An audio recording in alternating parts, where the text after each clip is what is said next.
Hey everyone, Norm from Tested here. To wrap up this week, I have a really fun show and tell. It's collectibles season, toy season, of course, for the holidays. And I recently picked this up when I was down in the Los Angeles area for Designer Con back in November. While I was down there, I visited this kind of Mecha toy marketplace called Frank and Sons. It's been running for 2 decades. My first time there, but imagine a like Costco or Sam's Club size warehouse with booths and booths full of all manners of toys and collectibles, from trading cards to Disney memorabilia to imported figures from overseas. And that's where I picked up some of these. These are 1/18th scale mechs. I've always on the lookout for mechs, and these really caught my eye. From a company called JoyToy, which I'm not very familiar with, but apparently they do 1/18th and 1/24th scale figures, all the way from little, sci-fi infantry to licensed things from The Wandering Earth to zombie killers, things that are kind of riffs on the pop culture characters that we're fans of, to, of course, Mecha. And this one from their series called Battle for the Stars really caught my eye. It's not the character itself is not, it's not a person wearing a suit that's this big. It's a person that apparently sits inside a mech, like kind of like Titanfall, if you've played that video game. And so this is 1/18th scale, which for standard characters are about 3 3/4 inches tall, so 10 centimeters tall. Very similar scale to your classic, Kenner Star Wars figures or your Hasbro figures today. But of course, this is just a unique, their original design, their original IP, and I wanted to assemble it with you today. So I'll be putting this together. This is their 9th Legion Fear 3 heavy firepower type mech. I love the white paint job on this. Apparently it's fully hand painted. And let's pop open the box to see what it looks like, because I do believe assembly is required, which for me is always a plus. So you have some foam packaging here, and yes, assembly is fully required. We'll remove this plastic covering, got instructions here, and you have not only the armament, but the mech kind of skeleton.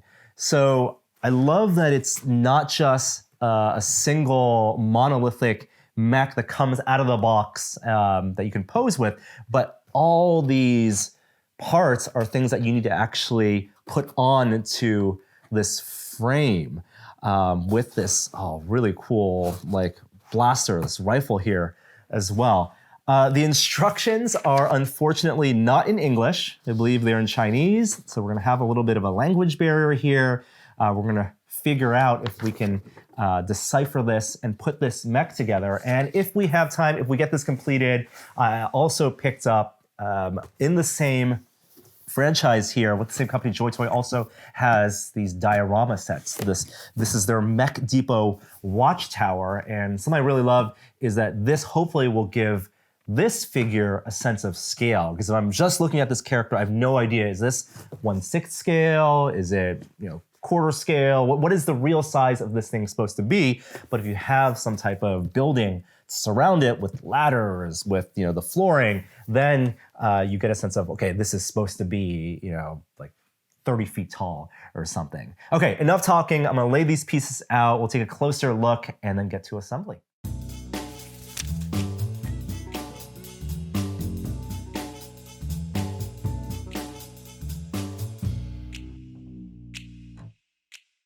Okay, so I'm getting a little bit of the lay of the land here. And first of all, just getting the frame, the endoskeleton of this mech out of the box. This thing is gorgeous. I love the contrast, this color scheme. That's why I chose this, the white outer finish with this metallic inner finish. This may get hidden up just kind of like Gundam when put together, but just appreciating all the molded detail in the endoskeleton means that if I don't want to put a cuff on him, I can have a lot of different options for how to display him. You have tons of different articulation already, so kind of like 2 points of pivoting for this hatch here, and immediately you can tell it's mixed media. So not only is there plastic here that's really beautifully painted already with built-in weathering, some of that dust speckling, looks like simulated paint chipping, right? But there's also soft parts.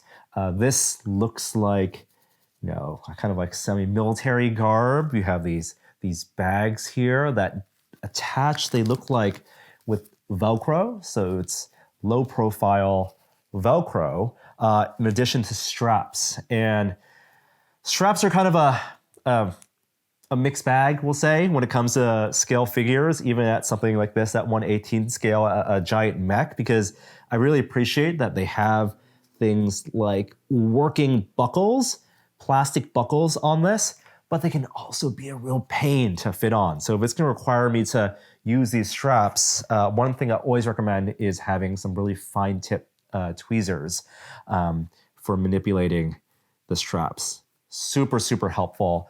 And then a bunch of different armament. Like, look at this. I don't know exactly where this fits on just yet, but looks like there's some type of graphic application on here, that little lock symbol.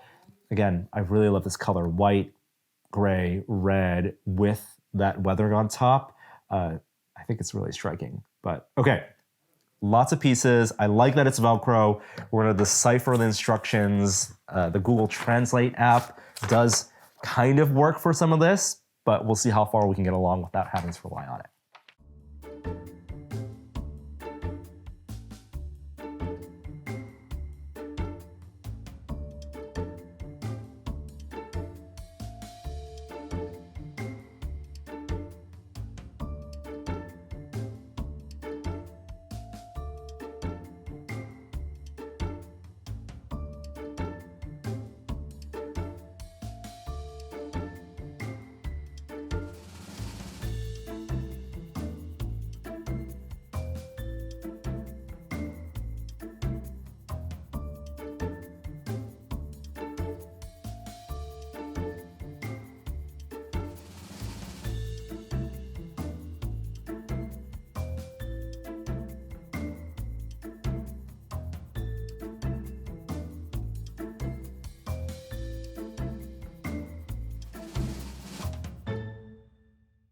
I'm starting to get the hang of this. The instructions are not super clear, but they are numbered, so I know where to start. And it really is adding these bulky armor parts to the internal frame, starting with the shoulders, the biceps, the wrist cuffs here. Something I'm really loving here and noticing as I get to this thigh part. So this is thigh armor.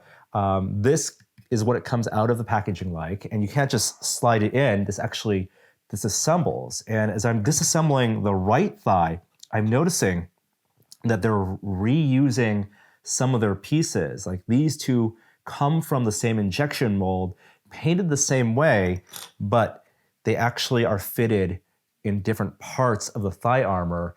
And at first glance, it does not look like it's just repeated parts, which I love. It looks like this is one large part here, and these are two smaller parts. But as they come separate, they actually turn out to be the exact injection molded part. And the same with, I noticed, in the shoulder piece as well. So just really clever manufacturing that, again, tells the story of this mech world, how this mech was designed, and some efficiencies in their manufacturing process. And like I said, I'm starting to get the hang of it, so hopefully the rest won't take too long. A little bit frustrating at first, but now it's getting fun.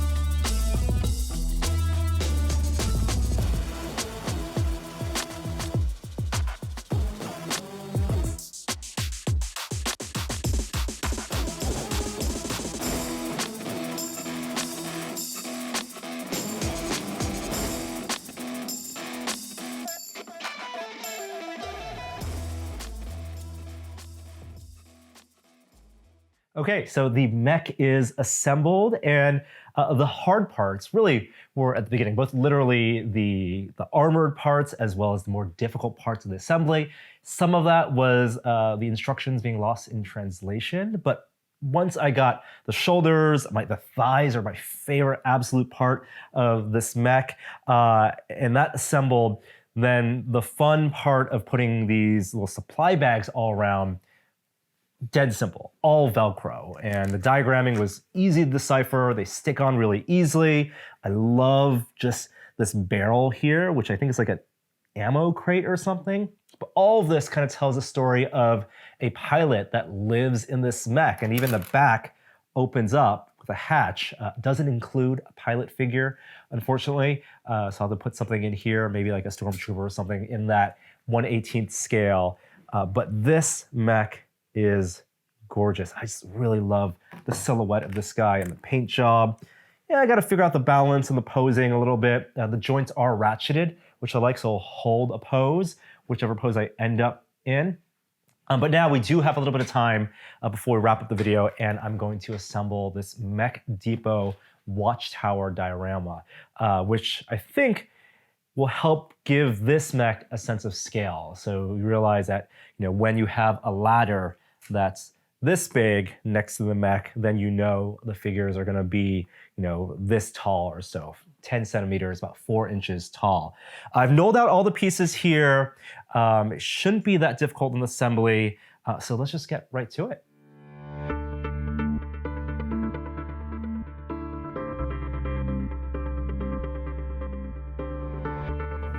So we have some floor tiles here, some wall tiles. This is probably my favorite piece, this truss system. I just love the red color, and it's something that I guess I could 3D print something like this, but otherwise you'd have to fabricate it by milling it or scratch building with styrene. Like in my laser cutting mind, it would be difficult to easily laser cut a solid piece like this. I just love that dimensionality of having these protruding parts. So we have some of those, but our instructions, very simple. We're just gonna lay out our floor tiles. They get joined with these tiny little brackets, and we're gonna go layer by layer.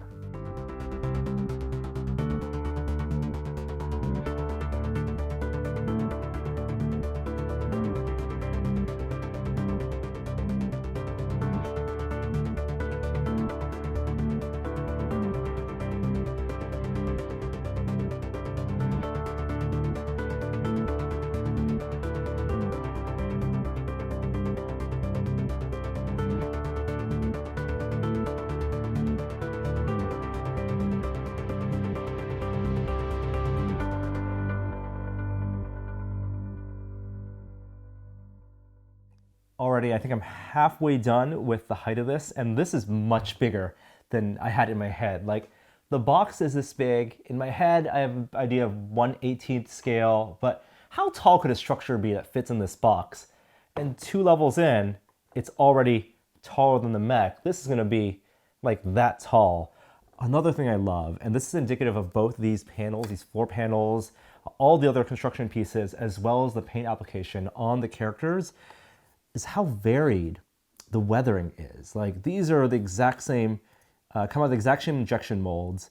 I don't know how they're painting it, but just the layers of paint, there's dark gray, shiny silver, I see a little bit of brown in there, and even when you have the same panels attached in like a 2x2 grid, the pattern doesn't look repeated because the paint has enough variation in it.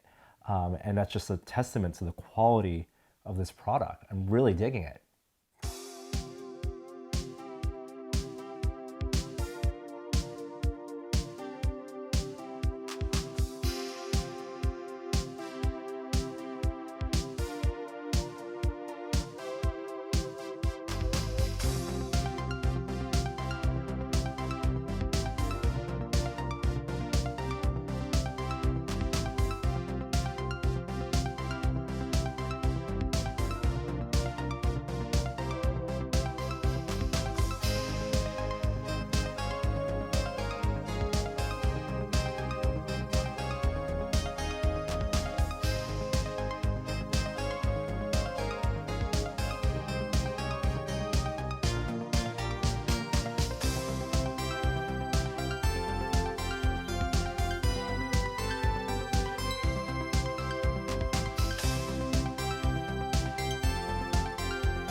And there it goes. That came together relatively quickly. I think the mech was maybe 45 minutes to an hour to get right. A lot of that, like I said, figuring out the instructions. And then this Watchtower, which is so imposing. I'm so impressed by the scale of this thing and the paint finishes. Even though a lot of repeated and reused pieces, it's like no two pieces are painted the same way, which tells me a lot of just hand painting done on this, as it says on the box. I think it really helps give this mech a sense of that scale. Now, I really do need to litter this whole diorama with other characters and maybe some lighting even. I see a lot of potential opportunities to embed some lights in here. But for my first time putting together one of these 1/18th scale pieces from JoyToy is the name of the company, I could not be happier and more impressed with the quality of the build and also the look and the aesthetics of the whole thing. I found these at Frankenson's Collectibles. There was one of the shops down there in Los Angeles, but they also are online. Big Bad Toy Store has them. I'll include links in the description if you want to check them out. There's so many different styles. Again, all their original creations inspired by some of our favorite pop culture characters, from mechs to soldiers to historical characters to even some like zombie action games. The things you might find in your wheelhouse. Again, 1/18th scale, which is not normally my thing, but really, really enjoyed putting this together. Thank you so much for watching. Have a wonderful weekend, and we'll see you next time. Bye.